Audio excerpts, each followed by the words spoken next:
In history, rockets have came a far way, from this all the way to this. In this video, I'm going to teach you all about the history of all these rockets, from the first ones till the last ones.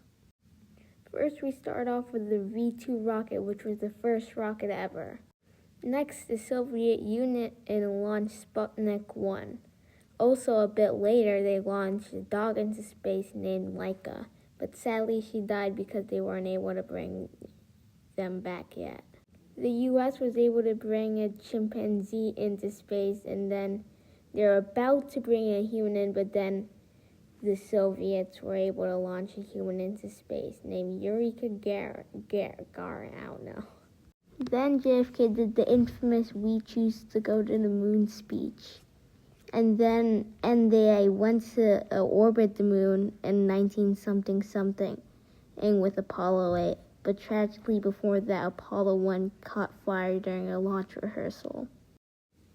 Fast forward a few years, then you got Apollo 8, the moon rocket, the first rocket that was able to go around the moon around Christmas time. Actually, the crew was in space during Christmas.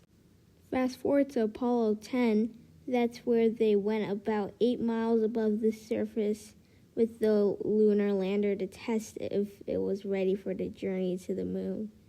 Next, we got Apollo 11.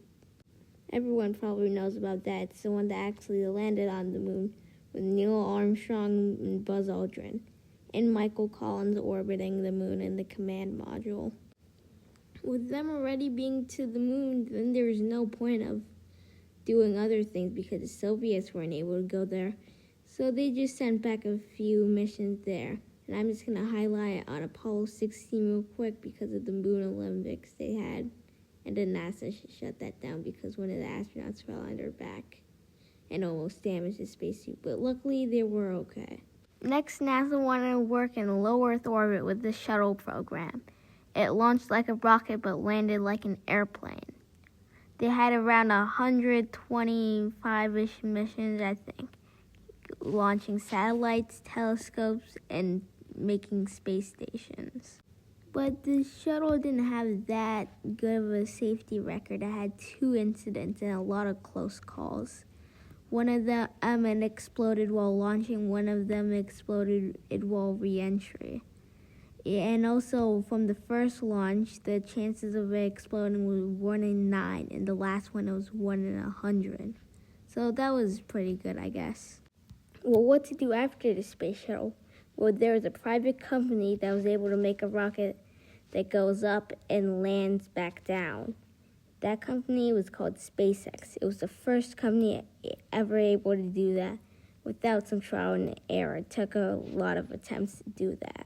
Next, SpaceX is trying to make a rocket to go to Mars because Elon Musk really wants to do that. They made a rocket called Starship, which its next attempt to go to space is going to happen soon. And for NASA, now they're creating a rocket to go back to the moon with better technology. And one similar to Apollo 8 is going to launch in a few months or weeks, I think. So yeah, that's the space program. It's pretty cool. I'll put a link in the description showing all the other videos that I mentioned and some to help you understand the space program better. So yeah, goodbye.